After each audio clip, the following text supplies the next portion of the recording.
ليظهره على الدين كله ولو كره المشركون. أشهد أن لا إله إلا الله وأشهد أن محمدا عبده ورسوله لا نبي بعده. اللهم صل وسلم على سيدنا وحبيبنا وشفيعنا ونبينا ومولانا محمد صلى الله عليه وسلم. أما بعد فيا عباد الله اتقوا الله حق تقاته ولا تموتن إلا وأنتم مسلمون. وقد قال الله تعالى في القرآن الكريم: أعوذ بالله من الشيطان الرجيم. وإذا جاء أجلهم لا يستأخرون الساعة ولا يستقدمون. وقال النبي صلى الله عليه وسلم: ما لي والدنيا معنا في الدنيا إلا قراقب السبلة تحت شجرة ثم رحى وتراقى. صدق الله العظيم وصدق رسول النبي ونحن ذلك من الشاهدين والشاكرين. Ma'asyiral muslimin sidang jamaah Jumat rahimakumullah, mengawali khutbah kita pada Jumat yang barakah ini, selaku yang diamanai kembali berdiri di sini sebagai khatib. Al-Khatib ingin kembali tak bosan-bosannya berpesan, berwasiat kepada seluruh jamaah yang hadir, dimanapun suara khatib bisa terdengar. Pesan wasiat ini khatib juga tujukan kepada pribadi khatib sendiri. Apa isi pesannya? Apa isi wasiatnya? Isi pesannya, isi wasiatnya, anittaqullah. Mari kita meningkatkan iman dan takwa kita kepada Allah Subhanahu wa taala. Takwa dalam arti yang sebenar-benarnya. Apa itu? Mengerjakan segala apa yang Allah perintahkan, lalu kemudian kita dengan sekuat tenaga semaksimal mungkin meninggalkan segala apa yang Allah larang, baik yang sifatnya mubah makruh, apalagi kalau itu yang ternyata haram adanya. Ma'asyiral muslimin sidang jamaah Jumat rahimakumullah, hari ini tanggal 22 Januari 2021, kita masih berada di bulan Januari tahun 2021. Bulan Januari tahun 2021 terasa sekali seakan-akan ini bulan tahun duka cita untuk kita. Tahun duka cita untuk kita. Bagaimana tidak? Rentetan peristiwa demi peristiwa terjadi. Peristiwa yang membuat kita bersedih, peristiwa yang membuat kita pilu, bahkan peristiwa yang membuat kita harus menangis terjadi di bulan Januari 2021 ini. Kita masih berada dalam bayang-bayangan ancaman corona COVID-19 yang tak bertepi, tak berujung, tak berkesudahan ini. Pada bulan Januari ini kembali kita dikagetkan dengan satu tragedi, kecelakaan pesawat Sriwijaya Air nomor penerbangan SJ182 penerbangan Jakarta Pontianak yang kemudian menewaskan semua penumpangnya. Bahkan yang lebih menyedihkan, ada di antara penumpang itu seorang bayi umurnya baru 11 bulan. Tak lama setelah kejadian itu, hanya berhitung hari Kamis tepatnya 8 hari yang lalu, Indonesia kembali berduka dengan wafatnya seorang ulama, seorang hafiz, penghafal Al-Quran, Syekh Ali Jabir.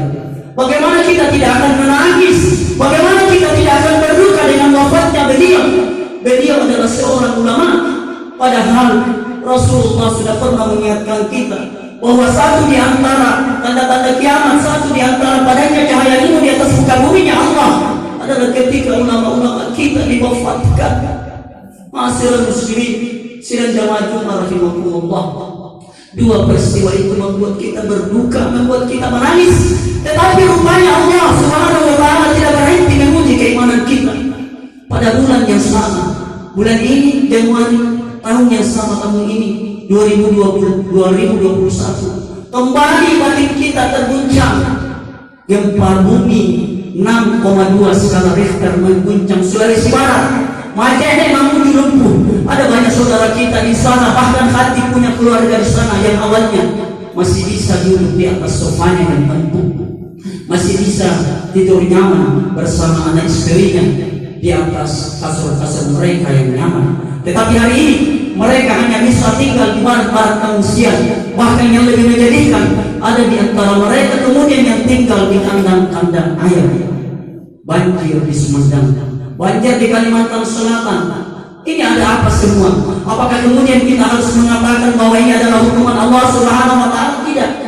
Sebab kalau ini yang kita katakan, maka tentu pernyataan ini akan menggores hati, akan melukai hati saudara-saudara kita yang saat ini masih dirundung kesedihan karena musibah yang mereka alami. Sudah jemaah rahmatullah. Tetapi paling tidak peristiwa-peristiwa ini memberikan hikmah buat kita. Yang pertama, bahwa betapa kita ini manusia, tidak ada apa-apanya di hadapan Allah Subhanahu wa Ta'ala.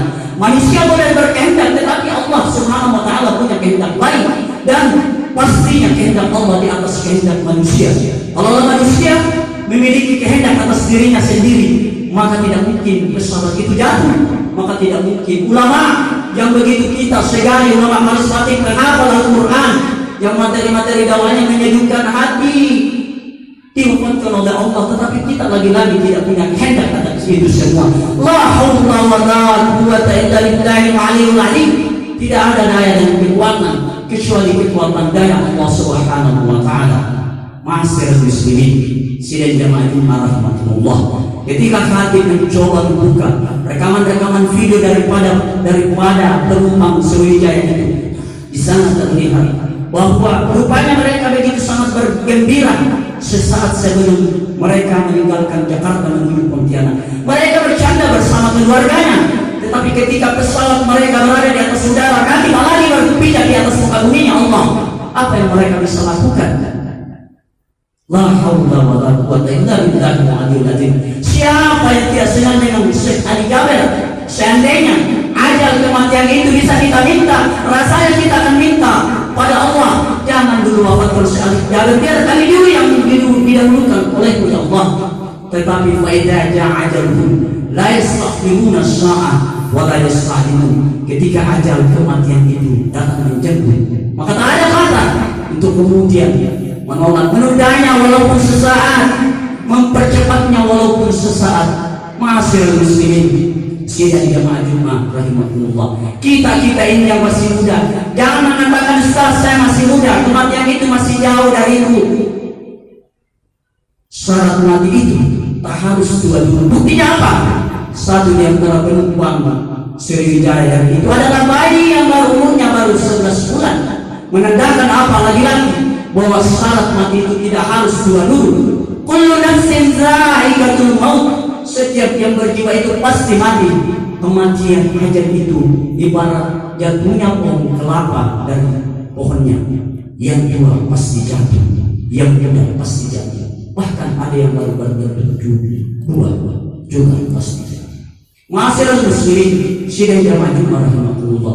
Atau jangan-jangan ada di antara kita yang mengatakan saya ini pintar, saya ini paham semua teori diplomasi. Nanti ketika malaikat Israel mencabut nyawa datang, saya tinggal berkompromi dengannya agar kematian ini ditunda dulu. Atau jangan-jangan kita mengatakan saya ini kaya, saya memiliki segala-galanya, hartaku akan pakai untuk menyogok malaikat Israel. Jangan. Kalau itu yang kita pikirkan, maka lihatlah Nabi Sulaiman. Beliau adalah raja paling kaya. Beliau adalah raja yang memiliki kekuasaan begitu sangat besar. Tidak ada manusia di atas muka bumi Allah yang memiliki kekuasaan begitu besar seperti Nabi Sulaiman. Karena Nabi Sulaiman memiliki doa. Apa doanya Nabi Sulaiman?